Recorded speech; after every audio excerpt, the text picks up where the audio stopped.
How to cancel a Lyft ride without a fee. If you have been using the Lyft application and wondering on how to cancel a Lyft ride without charging any fee, don't worry. In this video, I will show you how to do it. So let's get started. So open the Lyft app and simply request a ride. Now to cancel, you need to cancel within 5 minutes of requesting the ride. If you cancel a ride within 5 minutes after requesting it, you won't be charged a cancellation fee. Cancel before the driver accepts the ride.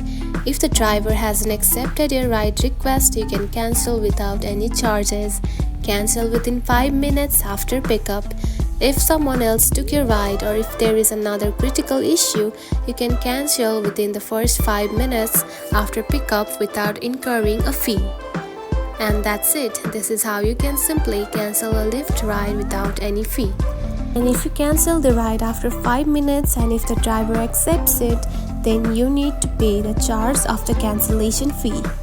If you found this video helpful, don't forget to like and subscribe for more tips. Thanks for watching.